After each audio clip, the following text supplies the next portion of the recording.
Welcome to the channel, Dakota's and Shaun's cooking show. We're dropping our cooking book. How's it smell? Amazing. Look at that. Here I am at Walmart, gotta pick up my apples, and I use two different versions. I love these pink lady apples. They have a perfect sweetness and a little bit of tartness in them. So I'm gonna grab a couple bags of these. Then I like to get a few of the Granny Smith here. These give that tart, and I love a mixture of tart and sweet. Okay, now I'm looking for the baking spices because I need a certain kind of brown sugar. This is light brown sugar. This is dark brown sugar. I love the dark brown sugar because it provides kind of a deeper, more rich, almost kind of a molasses, old-fashioned flavor to it. Just so good. So make sure you're getting the dark brown sugar. Imperial Sugar is a great brand. Then we have just regular granulated sugar. Any kind of sugar will work for this. And then some cinnamon. Obviously, if you're gonna make apple pie rings, you wanna taste like apple pie, you need cinnamon to add with your sugar. And then anytime I come to Walmart, I always come to straighten up the shelves of our Heritage line and take any product that's up there and fill in down here. And I do the same thing with Brooklyn and Bailey's ITK skincare line at Walmart. Hello! Welcome everybody. Welcome to the channel, Dakota's and Shaun's cooking show. We're dropping our cooking book. We promised you after our jerky making video we would show you how to make our apple pie rings. It's something that's always been a favorite of the girls. Secrets coming out for years and years and years. So be ready for this. We'll show you how to do it. They're super yummy. I picked up some limes. The reason why I use the limes is when you actually slice the apples, they start to turn brown, they oxidize. So to keep that color in there, when we soak the apple rings,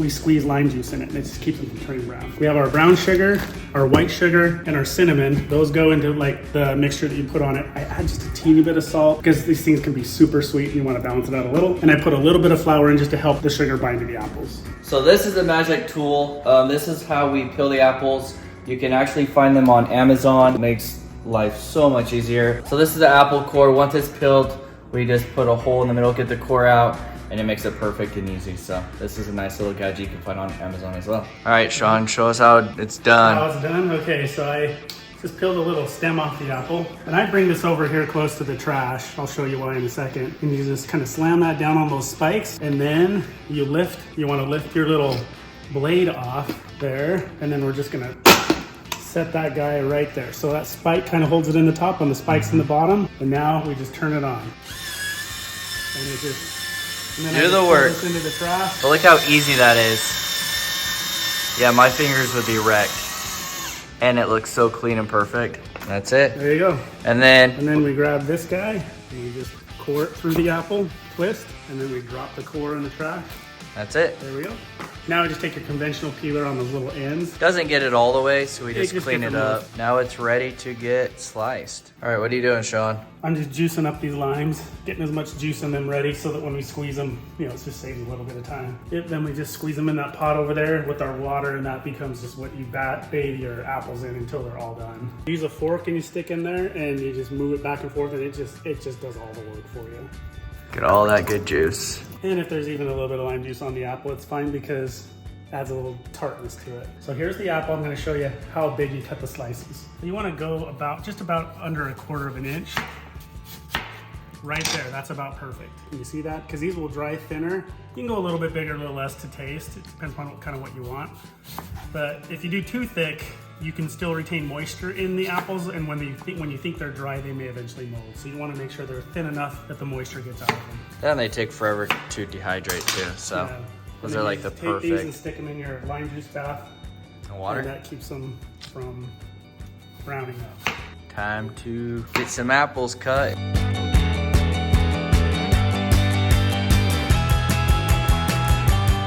We are gonna mix it all together in this bowl. Yep. So this is 4 cups of dark brown sugar. Dark brown sugar goes in. So we're gonna put this in. Here is 2 cups of sugar. The sugars are 2 to 1. Okay. So 2 cups of white sugar. Perfect. And 6 we have tablespoons of ground cinnamon. So by a rule, you usually use 1 tablespoon of cinnamon for every 1 cup of, and you can go up or down depending on how much cinnamon you like, but that's what we use. Perfect. And this is flour. And that just helps bind the sugar to the apples so it doesn't just slough off. I use 1 tablespoon, just go ahead and put that in. We'll have this all listed on the... Yeah.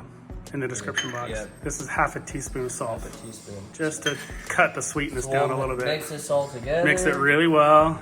And then we will coat these apples in this goodness right here. Yep. So now we're just gonna take these apples and lay them here. We just wanna get the excess water off of them. So we'll just line them up. Line them up. Let them get a little dry, but not too dry. Because you want them to still hold the sugar. You just don't want them to be sopping. Otherwise your sugar is just gonna slough off. Okay, we have them all lined up. Now we're gonna take this down and just pat them dry on the top and bottom. There you go.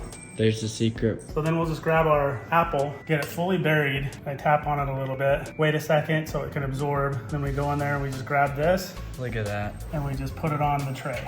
Just like that. Let it soak. Let it sit for a second. Get a little coat on it. You don't shake a ton off because it will slough off. Then we'll just do all these and everything in our big ol' Dehydrator? dehydrator. Oh, our what do you call it? Stock pot? Yeah, stock pot. Took me a while to figure it out. There we go.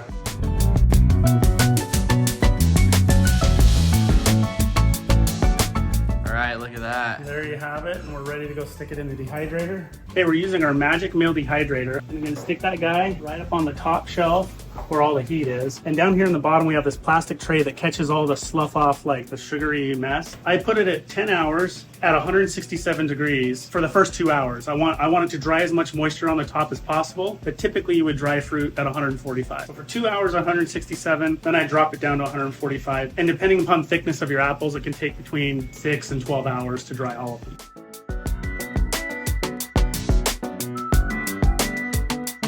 Okay, for these ends of the apples, the rounded ends, we're gonna coat them, but we're gonna lay them on the tray. Okay, when we put them down, you put them the flat side up, and that keeps the brown sugar from sloughing off. We are getting down to almost the end, and these things look so good. We walked outside and we could start to smell. You open the door, you can smell. It smells so good. The neighbors, every time I do this, are like, what are you cooking? Because normally you don't smell dessert smells outside.